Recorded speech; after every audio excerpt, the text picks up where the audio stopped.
When I walked out of the cinema after watching this movie, I wasn't disappointed as I thought I would be, considering the lengthy and multiple reshoots that took place during filming. But then I got home, started thinking about it, and realized it's an atrocious, Frankenstein-like movie where nothing works, and it's a prime example of how broken the modern MCU has become.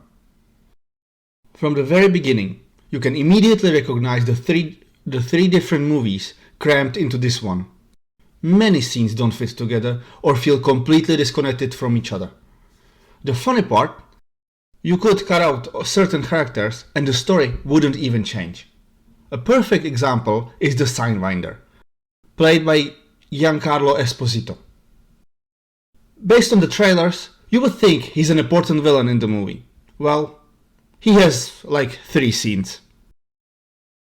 And one of them features a horribly embarrassing fight between him and Falcon.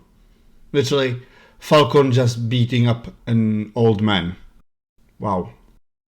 The scene felt so out of place that for a moment I kinda thought they had switched my movie in the cinema.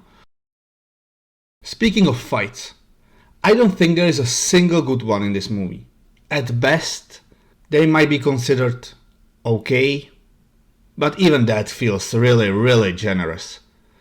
The fights are convenient, drawn out, and harder than they should be whenever the plot demands it, without any real justification why. At one point, an 11-year-old girl throws a big soldier around like a blow-up doll. Oh yeah, that's not a girl, that's Ruth. Or rather, Israel superhero Sabra. You never hear that name in the movie actually. And I think we all know why a lot of her scenes were cut from the movie. But back to the point. Her casting is atrocious. She's so petite that she genuinely looks like a small child in the action scenes. Whose idea was that? And before you say that Sabra has super strength in the comics, she's also mutant there as well. None of that is established in this movie. Here, she's just a former Black Widow, and they don't have superpowers. Last time I checked. Now, let's talk about non-superpowers. Specifically, our main guy, Sam Wilson,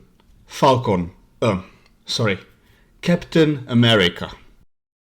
By the way, even the writers seem insecure about his new title, so they call him Captain America's or Cap so often that it's actually weird and annoying. Even in scenes where it doesn't make much sense. I think Sam was called Captain America more times in this movie than Steve was in his entire trilogy. But back to Falcon, Capitan. He's another prime example of the new MCU's approach. Throw every power you can into one character without making them unique. There's even a part of the movie where he laments that he should have taken the serum like Steve did.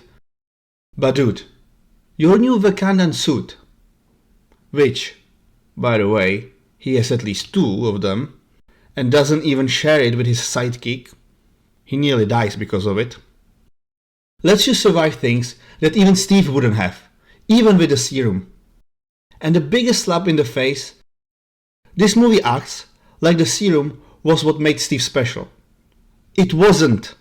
The entire reason Steve could take the serum was that he was already a hero inside.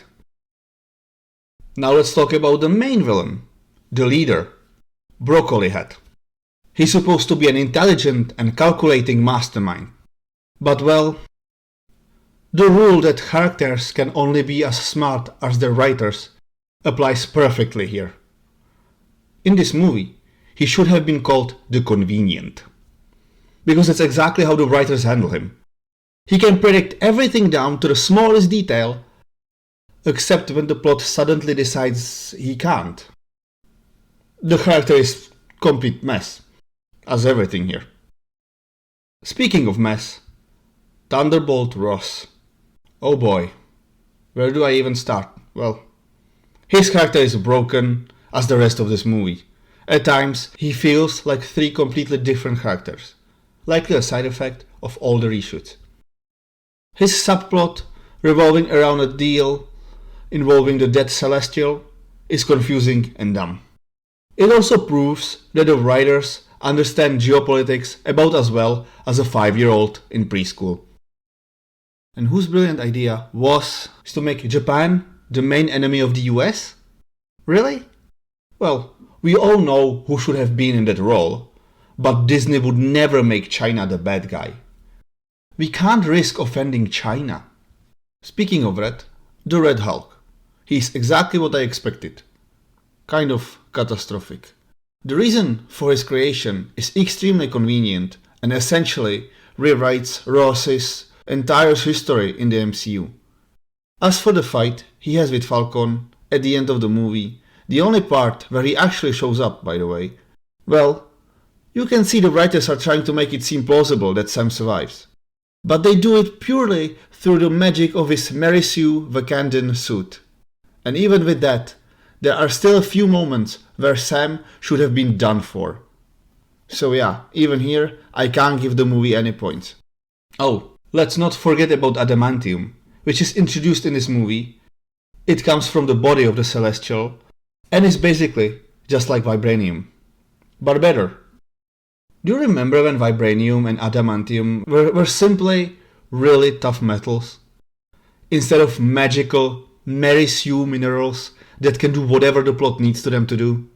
The good old days.